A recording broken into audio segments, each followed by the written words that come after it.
अस्सलाम वालेकुम dear students. आज का हमारा जो टॉपिक है वो है नज़रिया पाकिस्तान की तारीफ और तौज़ीह। जैसा कि आप लोग जानते हैं कि हम लोगों ने बीए, बीएससी या एडीपी का जो प्रोग्राम पाकिस्तान स्टडी का जो सब्जेक्ट है उसके लेक्चर सीरीज़ को स्टार्ट किया है। आज हमारे फर्स्ट चैप्टर नज़रिया पाकिस्तान का सेकंड टॉपिक या सेकंड लेक्चर है, जिसका जो उन्वान है वो है नज़रिया पाकिस्तान की तारीफ और तौज़ीह या अहमियत। सबसे पहले हम लोग ये जानने की कोशिश करते हैं कि ये जो लफ्ज़ स्टेटमेंट में तौज़ीह इस्तेमाल किया गया है इसका मीनिंग क्या है। सबसे पहले तो इसको देखने की कोशिश करते हैं कि तौज़ीह का सिंपल लफ्ज़ों में ये मतलब है कि किसी चीज़ की वजाहत करना, किसी चीज़ को डिटेल के साथ एक्सप्लेन करना, ताकि उस चीज़ के जो मीनिंग है, उसकी जो अहमियत है, मीनिंग की वजाहत हो सके। तो चलिए टॉपिक की तरफ चलते हैं। सबसे पहला जो है वो है कोटेशन। अगर पहली कोटेशन की बात की जाए तो पहले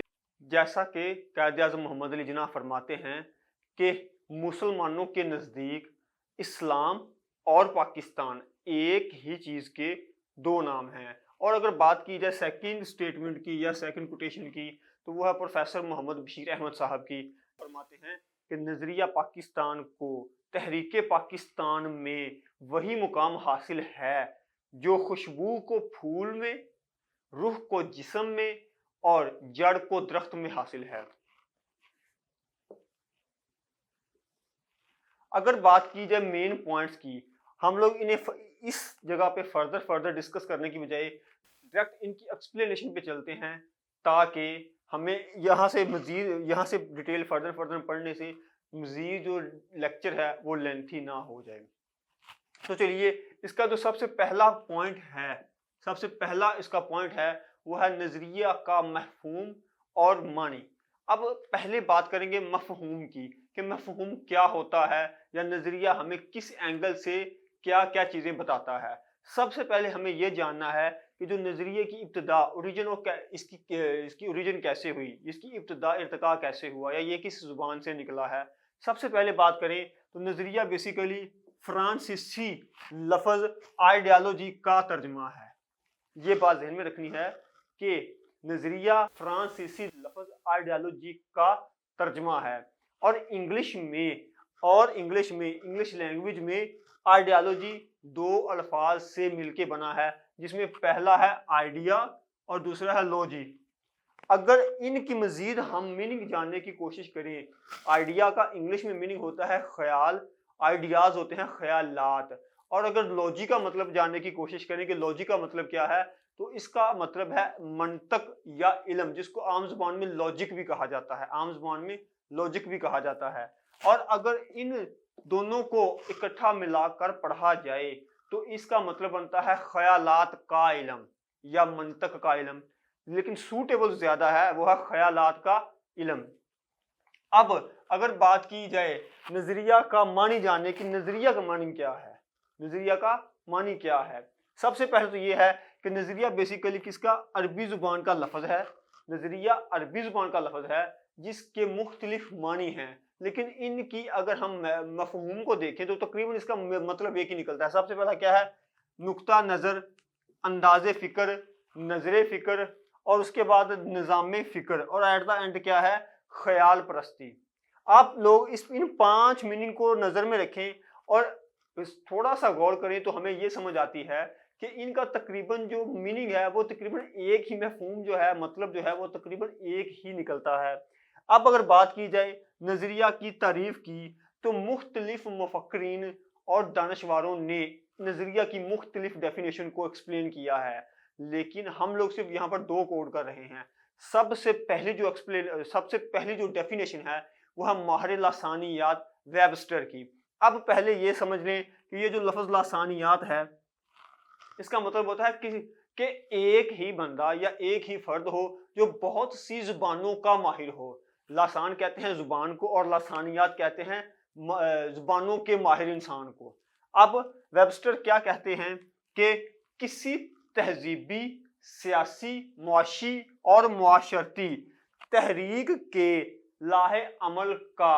इल्मी बयान और तशरीह नज़रिया कहलाता है। फिर दोबारा सुन लें कि माहिर लासानियात के जो वेबस्टर हैं वो कहते हैं कि किसी तहजीबी, सियासी, मुआशी اور معاشرتی تحریک کے لاہ عمل کا علمی بیان اور تشریح کیا کہلاتا ہے؟ نظریہ کہلاتا ہے۔ اب اگر بات کی جائے اس کی سیکنڈ ڈیفینیشن کی تو ہے ورلڈ انسائکلوپیڈیا کے مطابق وہ سیاسی اور تمدنی اصولوں کا مجموعہ جس پر کسی قوم یا تہذیب کی بنیادیں استوار کہتے ہیں کھڑی ہوں، جن کے اوپر کسی قوم یا تہذیب کی بنیاد بنی ہو، کیا کہلاتا ہے؟ نظریہ کہلاتا ہے۔ ورلڈ انسائکلوپیڈیا کے مطابق، ایک دفعہ پھر سے تعریف کو سن لیں، وہ سیاسی اور تمدنی اصولوں کا مجموعہ جس پر کسی قوم یا تہذیب کی بنیادیں استوار ہوتی ہیں، وہ کیا کہلاتا ہے؟ نظریہ۔ اب اگر یہاں پر ہم لوگوں نے مفہوم کو پڑھا، معنی کو پڑھا، اور اس کے بعد نظریہ کی مختلف جو دانشوروں نے تعریفیں کی ہیں، ڈیفینیشنز کی ہیں اس کو پڑھا۔ اب یہ پڑھنے کی کوشش کرتے ہیں کہ نظریہ پاکستان کیا تھا، نظریہ پاکستان کی ڈیفینیشن کیا تھی۔ اب نظریہ پاکستان سے مراد یہ ہے کہ بر صغیر جنوبی ایشیا کے تاریخی تناظر میں مسلمانوں کا یہ شعور تھا، یعنی کہ یہ عقل تھی کہ وہ اسلامی نظریہ حیات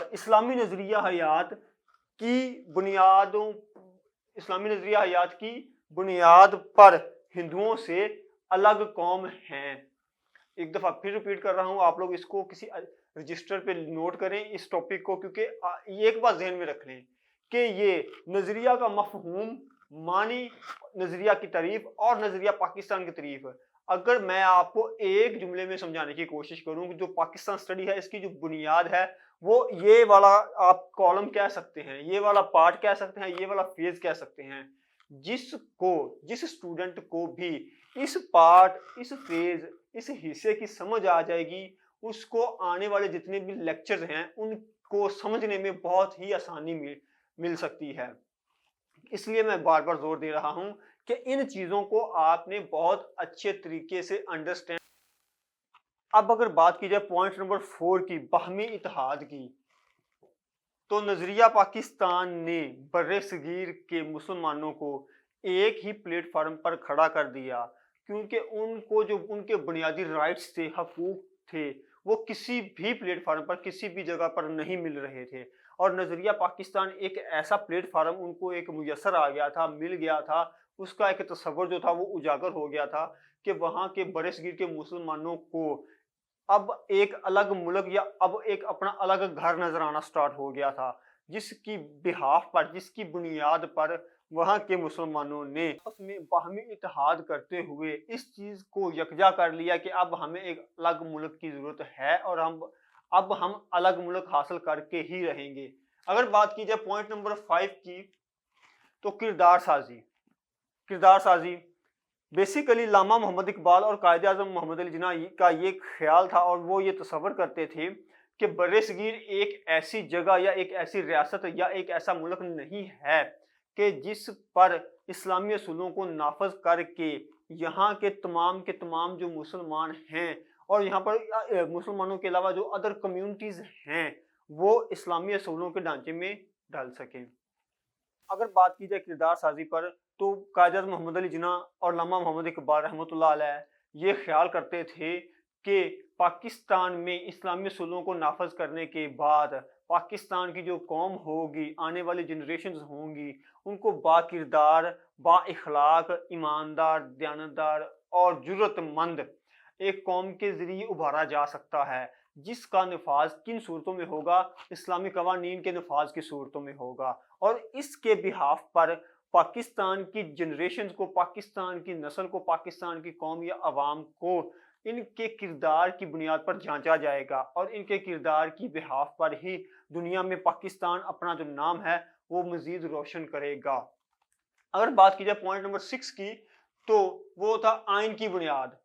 بیسیکلی بر صغیر میں پورے بر صغیر کے لوگوں کے لیے کوئی ایک واحد آئین نہیں تھا جو تمام لوگوں یا تمام کمیونٹیز کے حقوق کو ڈیفائن کرے۔ تو اب مسئلہ یہ تھا کہ کیونکہ نظریہ پاکستان ایک ملک تھا اور اس میں میجورٹی جو تھی वो मुसलमानों की तो थी ही, लेकिन यहाँ पर जो आइन नाफज होना था या इसके मतलब जो आइन के मतलब जो सोचा जा रहा था वो इस लेवल पर सोचा जा रहा था कि यहाँ पर रहने वाले तमाम लोगों के लिए जो आइन होगा वो एक होगा, यानी कि उस आइन के मुताबिक पाकिस्तान का कोई चाहे मुसलमान होगा चाहे गैर मुस्लिम होगा, उसके लिए कवानीन या कानून एक ही होगा। इस हवाले से कायदे-ए-आज़म मोहम्मद अली जिन्ना ने यह फरमाया था कि पाकिस्तान का जो दस्तूर है, दस्तूर और आइन, ये बेसिकली उर्दू के आप सिनोनिम लफ्ज़ समझ लें। जैसा कि अमूमन इंग्लिश में सिनोनिम एक जैसे अल्फाज होते हैं, बिल्कुल एक हममानी अल्फाज, बिल्कुल दस्तूर और आइन एक ही चीज़ है। पाकिस्तान का दस्तूर जमहूरी नौइयत का होगा और इस्लाम के बुनियादी असूलों पर मुश्तमिल होगा। अगर बात की जाए पॉइंट नंबर 7 की, तो वो है इत्तेहाद आलम इस्लाम। नज़रिया पाकिस्तान के मुताबिक कायदे-ए-आज़म मोहम्मद अली जिन्ना और अल्लामा मोहम्मद इकबाल रहमतुल्लाह अलैह, उनका ये तसव्वुर था कि पाकिस्तान एक ऐसा मुल्क होगा जो कि पूरी दुनिया के इस्लामी ममालिक का एक लीडर के तौर पर उभरेगा और उनको लीड करेगा, और इसके बिहाफ पर वो अगर किसी भी किस्म का किसी भी मुस्लिम मुल्क को कोई भी मसला दरपेश होगा तो वो एक ही सफ में खड़ा करेगा उनको, और आपस में मुत्तहद रहते हुए इस्लामी दुनिया में इस्लाम का नाम बुलंदो बाला किया जाएगा। अगर बात की जाए पॉइंट नंबर 8 की, तो वो सबसे पहले हमें यह समझने की ज़रूरत है कि जो बर्रे सगीर में बहुत सी ऐसी चीज़ें थीं जो कि इस्लामिक कल्चर को ख़त्म कर रही थी, इस्लामिक टीचिंग्स को ख़त्म कर रही थी, इस्लामी रवायात को वो आहिस्ता आहिस्ता ख़त्म कर रही थी, जिनका डर था कि एक वक्त ऐसा ना आए कि ये तमाम कुल्ली तौर पर ये चीज़ें जो हैं वो मुसलमान जो हैं वो अपनी ही रवायात कल्चर कस्टम से वो क्या हो जाएं, दूर हो जाएं। जिनमें सबसे पहला क्या था, कुरान पाक, क्योंकि ये बहुत ज़्यादा डिफेक्ट हो रहा था बर्रे सगीर में, मुसलमानों के लिए ये बहुत ज़्यादा चीज़ें डिफेक्ट हो रही थी। उसके बाद अरबी, उसके बाद इस्लामियात, यानी कि जितनी भी इस्लामिक वैल्यूज़ और इस्लामिक टीचिंग, जितनी भी इस्लामिक टीचिंग थी उनको डिग्रेड किया जा रहा था और उनको आहिस्ता आहिस्ता खात्मे की तरफ लेकर जाया जा रहा था, जो कि मुसलमानों के लिए एक लाहे अमल या लम्हा फिक्रिया था। उसके बाद इस्लामिक कल्चर का खात्मा हो रहा था, इस्लामिक तारीखी रवायात का खात्मा हो रहा था, और जो आखिर है वो ये है कि अरबी ज़ुबान, अरबी और उर्दू ज़ुबान का आहिस्ता आहिस्ता खात्मा हो रहा था। और अगर यहाँ पर हम लोग इसकी एक और एग्जांपल कोट करना चाहें तो 1867 में जो उर्दू हिंदी तनाज़ा पेश आया था, ये उसकी सबसे बेहतरीन एग्जांपल आप लोग दे सकते हैं। अगर बात की जाए मईशत पर असर की, तो नज़रिया पाकिस्तान इस बिहाफ पर भी कायम किया गया कि पाकिस्तान में तमाम लोगों को, तमाम कम्युनिटीज़ को एक जैसे हकूक़ दिए जाएंगे, लेकिन बड़े सगीर में ऐसी किसी सूरत में कोई कंडीशन नहीं थी, कोई ऐसा प्लेटफार्म नहीं था जहां पर तमाम लोगों को या तमाम कम्युनिटीज़ को एक ही तरह का आइन डील कर रहा है या उनको एक ही तरह के हकूक़ मिल रहे हैं। जिस पर सबसे ज़्यादा जो असर अंदाज हो रहे थे वो वहाँ के मुसलमान लोग थे, यानी कि अपर लेवल पर जितने भी आला ओहदों पर फायज लोग थे वो दो थे, या तो बरतानवी यानी कि या तो अंग्रेज थे या हिंदू थे। अगर मुसलमान थे तो उनको क्लास 4 में रखा जाता था और उस लेवल पर भी रख कर बहुत सी मसाइल या बहुत सी तकलीफ़ों का सामना करना पड़ता था मुसलमानों को। इस हवाले से जो तालीम थी और मईशत थी वो आहिस्ता आहिस्ता मुसलमानों के लिए वहाँ पर ख़त्म हो रही थी, जिसके बिहाफ पर पाकिस्तान का क़याम या नज़रिया पाकिस्तान का वजूद में आना लाजिम हो गया था, लाजिम हो गया था। अगर बात की जाए बुनियादी हकूक़ का तहफ़्फ़ुज़ है, ये वो एक आप पॉइंट कह सकते हैं कि जिसको बहुत ही ज़्यादा डिफाइन किया गया है। सबसे पहले किस चीज़ का खात्मा हो रहा था जो कि एक नई सोच, नज़रिया पाकिस्तान जैसी सोच को पैदा कर रहा था। सबसे पहला था आज़ादी। बेसिकली मुसलमानों के लिए आज़ादी वहाँ पर ना होने के बराबर थी, किसी भी प्लेटफार्म पर, चाहे वो तालीम का मैदान हो, सियासत का मैदान हो या किसी भी अदारे में एंट्री का मैदान हो, वहाँ पर मुसलमानों की आज़ादी जो थी वो ना होने के बराबर थी। उसके बाद मजहब, मुसलमान अपने मजहब को ना तो ही फॉलो कर पा रहे थे और ना ही अपने मजहब की पैरवी कर पा रहे थे, और इस हवाले से अगर वो कोई ज़बरदस्ती मुसलमान इसको प्रचार करते थे, इनकी तबलीग करते थे, अपने मजहब की, इस्लाम की तबलीग करते थे, तो वहाँ पर बहुत ज़्यादा कत्लो गारत या फितना फसाद किया जाता था। उसके बाद तालीम, मुसलमानों के लिए जितने भी आला या एक बहुत अच्छे तलीमी अदारे जो थे ان کے دروازے مسلمانوں کے لیے بند تھے۔ اس کے بعد سیاسی جو حقوق تھے وہ مسلمانوں کے لیے نہ ہونے کے برابر تھے، وہاں پر سیاست میں مسلمانوں کو دخل اندازی کا حق بالکل بھی نہیں تھا۔ اس کے بعد معاشی ہے، یعنی کہ ذریعہ معاش جو تھا وہ مسلمانوں کے لیے صرف یہ تھا کہ یہ غلام ہیں اور ہماری ہی غلامی میں رہیں، یہ ان کا سٹینڈرڈ آف لائف جو لیونگ سٹینڈرڈ ہے وہ بہتر نہ ہو پائے۔ اس کے بعد زبان اور ثقافت کا جو خاتمہ تھا وہ تقریباً ہو رہا تھا، اور یہ ہر ایک انسان کا بنیادی حق ہوتا ہے، یہ ایک بنیادی حقوق میں سے ایک حق ہے۔ اس کے بعد جو مین تھا وہ تھا مذہب کی تبلیغ کا حق۔ مسلمان کھلے عام اپنے مذہب کو پرچار یا تبلیغ نہیں کر سکتے تھے، اگر کرتے تھے تو فتنہ فساد کا بہت زیادہ یا تو ڈر ہوتا تھا یا یہ پریکٹیکلی طور پر ہو جاتا تھا۔ اس کے بعد اگر بات کی جائے پوائنٹ نمبر 11 کی تو وہ ہے مقاصد کا تعین۔ جب اگر ان تمام پوائنٹس کو ہم لوگ مد نظر رکھیں تو یہ بات واضح ہو جاتی ہے کہ یہ وہ تمام مقاصد ہیں جن کا تعین پہلے سے کر لیا گیا تھا۔ مثال کے طور پہ کہ ہمیں ایک ایسی ریاست چاہیے جہاں ہم لوگ اپنی پولیٹیکل لحاظ سے آزاد ہوں، اپنے ریلیجیس لحاظ سے آزاد ہوں، اپنے معاشی یعنی اکانومی کے لحاظ سے ہم لوگ آزاد ہوں، ایجوکیشن کے لحاظ سے آزاد ہوں۔ اس حوالے سے مقاصد کا تعین پہلے ہی کر لیا گیا تھا۔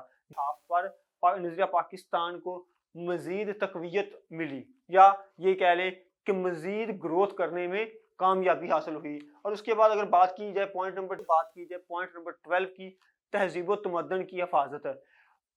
برِ صغیر میں تقریباً جتنی بھی اسلامی تعلیمات تھیں، اسلامی کلچر تھا، اسلامی روایات تھیں، اسلامی اقدار تھیں، ان کو آہستہ آہستہ ختم کیا جا رہا تھا۔ اس سے بہت زیادہ ہی مسلمان اپنے مذہب، اپنی روایت اور کلچر سے دور۔ اگر بات کی جائے پوائنٹ نمبر 13 کی تو وہ ہے اسلامک معاشرے کا قیام۔ جتنے بھی مسلمان تھے وہ اپنے ایسے معاشرے یا ایسی سوسائٹی کا قیام چاہتے تھے جہاں پر وہ کلی طور پر تمام مکمل طور پر آزاد ہوں، تاکہ وہ اپنے مذہب میں رہ کر اپنی زندگی گزار سکیں، اسلامی اقدار اور روایات اور کلچر کو وہ فالو کر سکیں۔ لیکن برِ صغیر میں رہتے ہوئے ان تمام چیزوں کو کسی بھی صورت میں ایکسیپٹ نہیں کیا جا رہا تھا، جبکہ بہت سے مسلم مفکرین اور دانشوروں نے اس چیز کی حمایت کی تھی۔ اس بحاف کی بنیاد پر انہوں نے ایک الگ ریاست یا نظریہ پاکستان کی پیدائش کو مزید بڑھایا۔ اگر بات کی جائے پوائنٹ نمبر 14 کی تو وہ ہے برطانوی و ہندوانہ سامراجیت سے نجات۔ مسلمان 1857 کی جنگ آزادی کے بعد بہت سی مشکلات اور دردناک مراحل سے یا وقت سے گزر چکے تھے۔ اس وجہ سے اس بحاف پر وہ ہندوؤں اور برطانوی جو ظلم تھے اور تشدد تھے ان سے وہ تنگ آ چکے تھے، جس کی وجہ سے وہ لوگ یہ چاہتے تھے کہ اب ایک الگ ریاست ہونی چاہیے، اور ریاست کی بنیاد جو بنا وہ نظریہ پاکستان بنا۔ نظریہ پاکستان کی بنیاد پر ہی پاکستان کا جو قیام تھا وہ عمل میں آ سکا۔ اگر بات کی جائے ہندوانہ رسم و رواج سے نجات کی تو مسلمان جو بیسیکلی تھے جن کو یہ خطرہ لاحق ہو گیا تھا کہ ہماری آنے والی جو نسلیں ہیں ہو سکتا ہے اسلامی کلچر، اقدار، روایات سے واقف ہی نہ ہو سکیں، وہ بہت زیادہ ان چیزوں کو پرچار یا تبلیغ کر رہے تھے کہ اب نظریہ پاکستان کی بنیاد پر پاکستان کو حاصل کیا جائے۔ اگر سب سے پہلے یہ دیکھا جائے کہ وہ کون سی ایسی چیزیں یا رسمیں تھیں جو کہ ہندوؤں کی تھی لیکن بیسیکلی وہ مسلمانوں میں بہت زیادہ تیزی کے ساتھ وہ پھیل رہی تھی، تو سب سے پہلے جو ہولی ہے یہ بیسیکلی ایک ہندوؤں کی ایک رسم ہے، ہندوؤں کا ایک کلچر ہے، کلچر کا حصہ، ہندو کلچر کا ایک حصہ ہے جو کہ مسلمانوں کے کلچر میں کسی بھی صورت میں قابل قبول نہیں، اور نہ ہی یہ اسلامی کلچر کی ایک اکائی ہے یا ایک عنصر ہے۔ لیکن اس کے باوجود بھی جو ہندو تھے وہ ان چیزوں کو بہت سپیڈ کے ساتھ مسلمانوں کے درمیان یا مسلمانوں کے اندر اس چیز کو ڈیولپ کرنے کی کوشش کر رہے تھے۔ اس کے بعد اگر بات کی جائے دوسرے پوائنٹ کی تو وہ ہے نمستے، یعنی کہ جب بھی کوئی دو انسان آپس میں ملے مسلمان تو وہ اسلام کی السلام علیکم کہنے کی بجائے وہ نمستے کہیں، یعنی کہ وہ اپنے ہندو کلچر کو پروموٹ کر رہے تھے جو کہ مسلمانوں کے لیے بہت خدشے کی بات تھی۔ اور اگر بات کی جائے ایٹ دا اینڈ ذات پات کے نظام کی تو وہاں پر ذات پات کے نظام کو بہت ترجیح دی جاتی تھی، جبکہ مسلم معاشرے میں یا اسلامی کلچر، روایات اور اقدار میں ذات پات کا نظام نہیں ہے، اور اس چیز سے اسلام ہمیں منع بھی کرتا ہے۔ اس وجہ سے یہ چیزیں جو تھی وہ مسلمانوں میں بہت زیادہ سپیڈلی بڑھ رہی تھیں۔ اگر بات کی جائے اقلیتوں کے حقوق کی تو آپ سمپل لفظوں میں یہ سمجھ لیں کہ جو ہم نے پوائنٹ نمبر 10 کو پڑھا ہے، پوائنٹ نمبر 10 کے یہ جتنے بھی حقوق ہیں، ان تمام کے تمام حقوق کو ہم لوگ سمپل لفظوں میں ڈیفائن کر سکتے ہیں کہ یہ سارے کے سارے جو بنیادی حقوق ہوتے ہیں، یہ سارے کے سارے اقلیتوں کے بھی حق ہوتے ہیں، اقلیتوں کے بھی، مائنورٹیز کے بھی رائٹس ہوتے ہیں، اور یہ تمام کے تمام ان کے بھی تھے جو کہ بر صغیر میں اقلیتوں کو رہتے ہوئے میسر نہ تھے۔ اور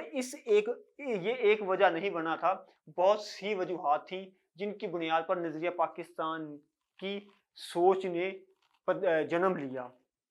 اس کے بعد اگر بات کی جائے اسلامی اصولوں کی عملی تجربہ گاہ کی تو قائد اعظم محمد علی جناح،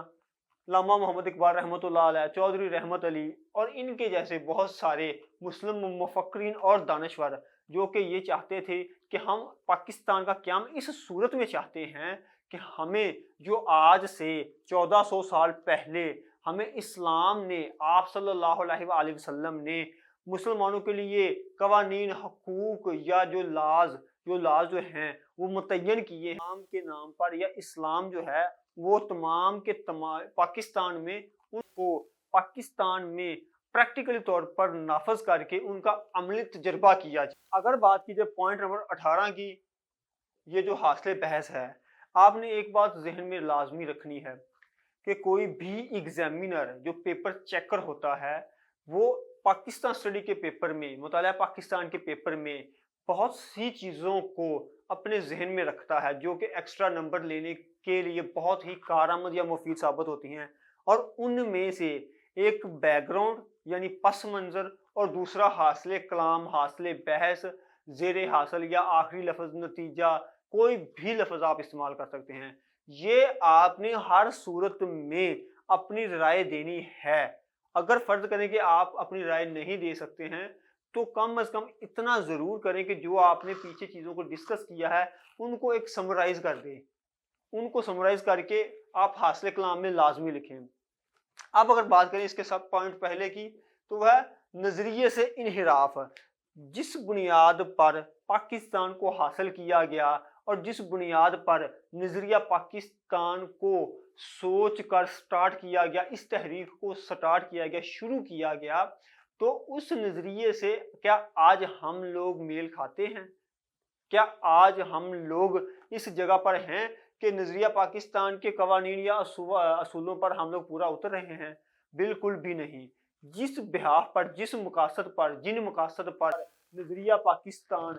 پاکستان کی تحریک کو پروان چڑھایا گیا، آج ہم اس سے بالکل بھی متفق نہیں ہیں۔ کیوں؟ کیونکہ ہمارے پریکٹیکلی جو کام ہیں وہ پریکٹیکلی کام اور سوچ 1% بھی میچ نہیں کرتی ہے، اور آج ہم اس نظریے سے دور ہونے کی وجہ سے، اسلامی قوانین کی دور ہونے کی وجہ سے آج ہمارا جو پوری دنیا میں تماشا بنا ہوا ہے اس کی ایک وجہ اس نظریے اور اسلامی قوانین سے دوری بھی ہے۔ اگر دوسری بات کی جائے سیکولر خیالات، پہلے جو لفظ سیکولر ہے اس کو سمجھیں، اس کا مطلب ہوتا ہے لا دینی۔ سیکولر کا لفظ کا مطلب ہے لا دینی، یعنی کہ ایسے خیالات جن کا دین سے کوئی تعلق نہ ہو۔ اب ہماری خیالات اور سوچ ایسی ہو گئی ہے جس میں مادہ پرستی یا مفاد پرستی زیادہ آ گئی ہے، اور ہم دینی سے لا دینی زیادہ ہو گئے ہیں، جس کو ہم مٹیریلسٹک، مادہ پرست، یہ وہ چیز ہے کہ ہمیں اپنے آپ سے زیادہ، اپنے اسلام سے زیادہ، اپنے مذہب، اپنے دین سے زیادہ ہمیں اپنی آج کی جو ترقی ہے وہ زیادہ عزیز ہے، جبکہ وہ بیسیکلی پریکٹیکلی طور پر وہ ترقی نہیں، وہ تنزلی ہے۔ اگر بات کی جائے کہ اس نظریے کو کمزور کرنے میں مین کردار اور کس کا ہے تو وہ پاکستان میں جو جاگیردارانہ نظام ہے اس نے بھی اس نظریے کو مزید کمزور کرنے میں بہت اہم کردار ادا کیا ہے۔ اگر آج پاکستان سے یہ نظام کم یا ختم ہو جائے تو پاکستان کو مزید ترقی کی طرف لے کر جایا جا سکتا ہے۔ اور اگر بات کی جائے مغربی کلچر اور پالیسیوں کی پیروی کی، جس کو عام زبان میں الائڈ کلچر کہا جاتا ہے، बेसिकली अगर देखा जाए तो अलाइड कल्चर सिर्फ एक है और वो है इस्लामिक अलाइड कल्चर,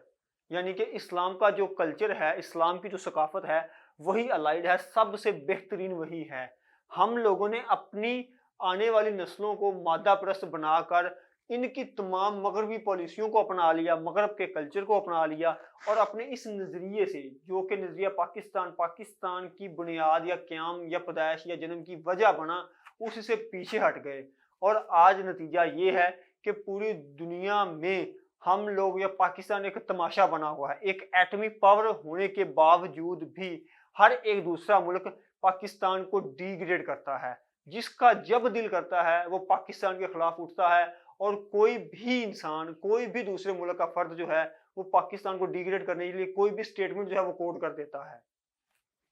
और एट द एंड आप लोगों ने हासिल कलाम में एक चीज और है कि अल्लामा मोहम्मद इकबाल रहमतुल्लाह अलैह की पोइट्री में से एक शेर जो है वो आपने एट द एंड इस हासिल कलाम में जरूर कोड करना है। और वो शेर क्या है कि ढूंढने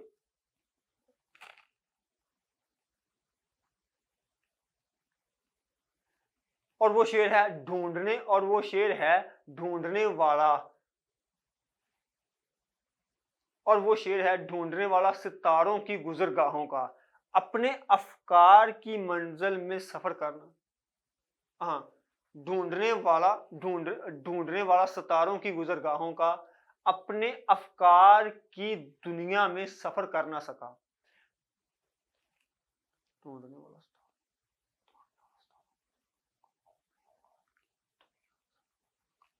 और वो शेर है कि ढूंढने वाला सितारों की गुजरगाहों का, अपने अफकार की दुनिया में सफर कर ना सका। ये आप लोगों ने शेर लाजमी कोड करना है। और एक बात, ये महफूम दिया गया है इस शेर का ये महफूम दिया गया है, आप लोगों ने ये बात जहन में रखनी है। पहली ये कि जब अल्लामा मोहम्मद इकबाल रहमतुल्लाह की पोइट्री को आप कोड कर रहे हैं तो आप लोगों ने ब्रैकेट में उनका नाम, शेर के नीचे आपने नाम लाजमन लिखना है। और जो स्टूडेंट पंजाब यूनिवर्सिटी से ग्रेजुएट कर रहे हैं, बीए, बीएससी या एडीपी कर रहे हैं, उनके लिए ये तरजीहन नंबर की वजह भी बनते हैं ये अशार। अगर बात की जाए महफूम की तो इनका ये महफूम सिर्फ आप लोगों को सिर्फ और सिर्फ समझाने के लिए लिखा गया है। आप लोगों ने इसको पेपर में कोड नहीं करना। मोस्टली ऐसा होता है कि स्टूडेंट्स को अशार तो याद हो जाते हैं लेकिन उनको इनकी जो तशरीह है, महफूम है, मतलब का पता ही नहीं होता कि महफूम में या जो शेर में अल्लामा मोहम्मद इकबाल रहमतुल्लाह अलैह अवाम से या अपनी उम्मे मुसलमा से या पाकिस्तान या मुसलमानों से वो क्या कह रहे हैं। तो उनका इसका महफूम ये है कि आर्बिट्स को तलाश और इनकी पमाइश करने वाला। अब आर्बिट्स कहते हैं मदार को, आर्बिट्स कहते हैं मदारों या मदार को। जो लोग केमिस्ट्री से बैकग्राउंड रखते हैं, जिन्होंने किसी भी क्लास में केमिस्ट्री पढ़ी है, वो लोग जानते हैं कि आर्बिट्स किनको कहा जाता है। लेकिन यहाँ पर जो टॉपिक है वो आर्बिट्स नहीं है, वो बेसिकली आप लोगों को सिर्फ समझाने के लिए लिखा गया है कि आर्बिट्स को तलाश और उनकी पमाइश करने वाला माहिर फल्कियात अपने ही नजरियात की दुनिया में सफर कर ना सका। यानी कि उम्मे मुसलमान में जितने भी मुसलमान रहनुमा गुजरे हैं, जो उनके नजरियात थे, हम लोग उन नजरियात को ही फॉलो अप नहीं कर पाए और इसी वजह से हम लोग आज तनज़ली की तरफ मजीद गामजन हैं। बजाय तरक्की करने के हम लोग मजीद पीछे रहते जा रहे हैं। आप लोगों का इस लेक्चर के रिलेटेड किसी किस्म का कोई क्वेश्चन है तो आप नीचे कमेंट्स में आप लोगों ने ज़रूर पूछना है, क्यूरी ज़रूर आप करें। ढेर सारी दुआओं के साथ अल्लाह हाफिज़।